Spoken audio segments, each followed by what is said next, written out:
Hi friends, welcome to InterviewDOT. இந்த வீடியோல பார்க்க போறோம்னா can AI replace software architect. நிறைய பேர் கமெண்ட்ஸில் கேட்டிருந்தாங்க, ஒரு சாஃப்ட்வேர் ஆர்கிடெக்டை வந்து ஏஐ வந்து ரீப்ளேஸ் பண்ணுமா, ஒரு சாஃப்ட்வேர் இன்ஜினியரை இல்லை பிரின்சிபல் இன்ஜினியரை வந்து ஏஐ ரீப்ளேஸ் பண்ணுமா அப்படின்னு சொல்லி நிறைய பேர் கேட்டிருந்தாங்க. ஸோ அதனால தான் வந்து இந்த வீடியோவை உங்களுக்காக நான் ஷேர் பண்ணுறேன். என்னோடய ஒப்பீனியனும் உங்களுக்கு நான் ஷேர் பண்ணுறேன். இது ரொம்ப முக்கியமானது, கடைசி பாயிண்ட் தான் ரொம்ப முக்கியமானது. கீப் வாட்சிங். ஸோ ஒரு சாஃப்ட்வேர் ஆர்கிடெக்டை வந்து ஏஐ ரீப்ளேஸ் பண்ணுமான்னு பார்த்தீங்கன்னா கண்டிப்பாக அது ரீப்ளேஸ் பண்ணாது. ஏன்னா ஏஐ வந்து சஜஸ்ட் பண்ணலாம், ஆனால் ஆர்கிடெக்ட் தான் வந்து டெசிஷன் எடுப்பாங்க, அவங்க தான் டிசைட் பண்ணுவாங்க.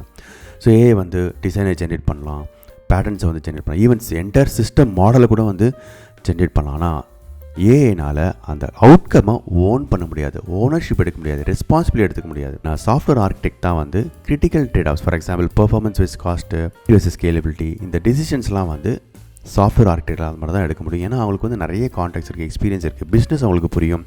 லாங் டேர்ம் 2 வருஷத்துக்கு அப்புறம் நம்ம பிஸ்னஸ் எப்படி போக போகுது அப்படின்ற நிறைய லாங் டேர்ம் ஸ்ட்ராட்டஜிலாம் இருக்குது, சரிங்களா?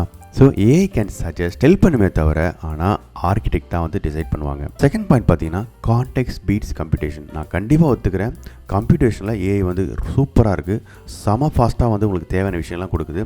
ஆனால் கான்டெக்ஸ்ட் வந்து நம்ம கொடுத்துட்டே இருக்கணும், நிறைய கான்டெக்ஸ்ட் கொடுத்துட்டே இருக்கணும்.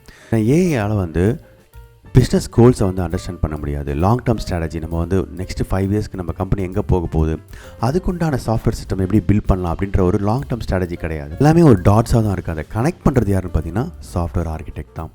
ஸோ சாஃப்ட்வேர் ஆர்கிடெக்ட் தான் பார்த்தீங்கன்னா டெக்னிக்கல் டிசிஷன்ஸை வந்து எப்படி ரியல் வேர்ல்டு இம்பாக்ட் ஆக போகுது அப்படின்றத வந்து கனெக்ட் பண்ணுவாங்க. அதனால் வந்து இந்த பிஸ்னஸ்க்கு நம்ம வந்து எப்படி சாஃப்ட்வேர் சிஸ்டம் உருவாக்கலாம் அப்படின்ற ஒரு புரிதல் வந்து சாஃப்ட்வேர் ஆர்கிடெக்ட் தான் இருக்குது. ஸோ அதனால் ஏன்னா அவங்களுக்கு வந்து கான்டெக்ட்ஸ் இருக்குது, அவங்களால் வந்து ஒரு பிளான் பண்ண முடியும், ஒரு கோல் செட் பண்ண முடியும். மூணாவது பாயிண்ட் ரொம்ப ரொம்ப முக்கியமானது என்னென்னா, ரெஸ்பான்சிபிலிட்டி கேன் பி ஆட்டோமேட்டட். இப்போ ஃபார் எக்ஸாம்பிள் நம்ம கம்ப்ளீட்டாக ஏஐ யூஸ் பண்ணுறோம், நம்ம ப்ரொடக்ஷனுக்கு போகிறோம், ஏதோ ஒரு காரணத்தினால ஃபெயில் ஆகிடுச்சு. நம்ம சிஇஓ வந்து கேட்குறாரு, ஏன் இப்படி ஃபெயில் ஆச்சு, கிட்டத்தட்ட thousands of customers are waiting now அப்படின்னு சொல்லும்போது, இல்லைங்க ஏஐ தான் டிசைட் பண்ணிச்சு அப்படின்னு சொல்லி நம்ம சொன்னோம்னா நம்மளோட பிராண்ட் வந்து கம்மியாக போகும், நம்மளுடைய ஸ்டாக்லாம் விழுந்துடும், நம்மளோட கம்பெனியுடைய ப்ராஃபிட்டெல்லாம் வந்து கம்மியாயிடும். ஸோ நம்ம வந்து ஈஸியாக போய் ஏஐ தான் டிசைட் பண்ணிச்சு, அதுதான் வந்து கோடை ரிலீஸ் பண்ணிச்சு ப்ரொடக்ஷனில் அப்படின்னு சொல்லி நம்ம ஈஸியாக விட்டுற முடியாது. ஸோ அதனால தான் இந்த கீ டிசிஷன்ஸ், இந்த கீ ரெஸ்பான்சிபிலிட்டி ஆர்கிடெக்ட் தான் இருக்குது. So software architect are responsible for risk, security, system reliability. ஏதாவது ஒரு காரணத்தினால இது ஃபெயில் ஆச்சுன்னா ஆர்கிடெக்ட் தான் நம்ம வந்து ஆன்சர் பண்ணுவாங்க, இல்லை நம்ம வந்து இதை பேட்ச் பண்ணிடலாம், இல்லைனா வந்து இதை சால்வ் பண்ணலாம் அப்படின்னு சொல்லி. ஸோ ரெஸ்பான்சிபிலிட்டி ஏஐ வந்து ரெஸ்பான்சிபிலிட்டி எடுத்துக்க முடியாது, நம்ம வந்து அது டூலாக யூஸ் பண்ணலாம். இன்னும் அதுக்கு வந்து அந்த லெவலுக்கு நம்ம போகல, மேபி ஃப்யூச்சரில் போகலாம். பட் ஆனால் இப்போதைக்கு பார்த்தீங்கன்னா கண்டிப்பாக ஒரு கீ டிசிஷன்ஸை வந்து எடுக்கிறது வந்து சாஃப்ட்வேர் ஆர்கிடெக்ட். அப்போ என்ன தாங்க இந்த ஏஐ நம்ம யூஸ் பண்ணலாம் அப்படின்னு சொல்லி பார்த்தீங்கன்னா, ஏஐ வந்து இந்த நம்மளோட அசிஸ்டண்ட்டாக நம்ம யூஸ் பண்ணிக்கலாம். இந்த ஆர்கிடெக்சர் தேவையான டிசைன் பேட்டர்ஸ் நம்ம கரெக்டான டைரக்ஷனில் தான் போகிறோம் அப்படின்னு சொல்லி ஒரு அசிஸ்டண்ட்டாக நம்ம வந்து யூஸ் பண்ணிக்கலாம். நம்மளோட ப்ரொடக்டிவிட்டி 4 ஹவர்ஸ்னால் இப்போ வந்து ஒரு 2 ஹவர்ஸ் 1 ஹவரில் 30 மினிட்ஸில் கூட நம்ம முடிச்சிடலாம். ஆனால் AI cannot take accountability.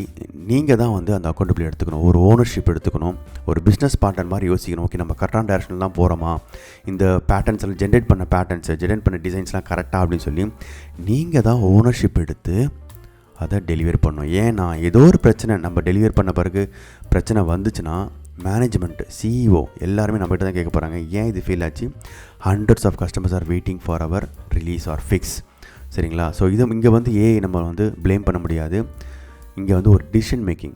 So நம்ம என்ன பண்ணுறோன்னா, இப்போ வந்து கம்ப்ளீட் எண்ட் டு எண்ட் நம்ம வந்து டிசைன் பண்ணி அதை வந்து ரிலீஸ் பண்ணுவோம். இப்போ அப்படி கிடையாது, ஜென்ரேட் பண்ணுறதுக்கு நம்ம நிறைய டூல்ஸ் கிடச்சிருச்சு. ஸோ அதை யூஸ் பண்ணி நம்ம டிசைட் பண்ணுவோம். ஸோ நம்மளோட வேலையை வந்து கீ டிசிஷன்ஸை எடுக்கிறதா நம்மளுடைய வேலை, அதுக்கு தான் நமக்கு வந்து பேமெண்ட் கொடுக்குறாங்க, சரிங்களா? ஸோ ஏஐ டூலை நிறைய யூஸ் பண்ணுங்கள், நிறைய படிங்க. நான் நிறைய டூல் யூஸ் பண்ணுறேன், லெவரேஜ் பண்ணுங்கள், டு த மேக்ஸ் யூஸ் பண்ணுங்கள். இல்லை கண்டிப்பாக வளர போகிறீங்க. அதெல்லாம் எப்படி யூஸ் பண்ணுன்றதையும் நிறைய கற்றுக்கிட்டே இருங்க, சரிங்களா? நீங்கள் கேட்ட கேள்வி, சாஃப்ட்வேர் ஆர்கிடெக்ட் வந்து ஏஐ ரீப்ளேஸ் பண்ணுமான்னு பார்த்தீங்கன்னா கண்டிப்பாக கிடையாது. ஏன்னா ஓனர்ஷிப் வந்து சாஃப்ட்வேர் ஆர்கிடெக்ட் தான் இருக்குது. மேபி நம்ம யூஸ் பண்ணலாம், இந்த டூல்ஸ்லாம் யூஸ் பண்ணலாம், ஆனால் கண்டிப்பாக அது ரீப்ளேஸ் ஆகாது. இப்போ வரைக்கும் கரண்ட் மேபி 2-3 இயர்ஸில் என்ன ஆகும் தெரியாது, அப்போ நம்ம பார்ப்போம். பட் கரண்ட்டாக ரீப்ளேஸ் ஆகாது. நிறைய கற்றுக்கங்க. உங்களுக்கு எதாவது கொஸ்டின்ஸ் தான் கமெண்ட் செக்ஷனில் கொடுங்க. உங்களுக்கு இந்த வீடியோ யூஸ்ஃபுல்லாக இருக்கும் நினைக்கிறேன். Thank you so much for your support and all the best for your career. Thank you, bye.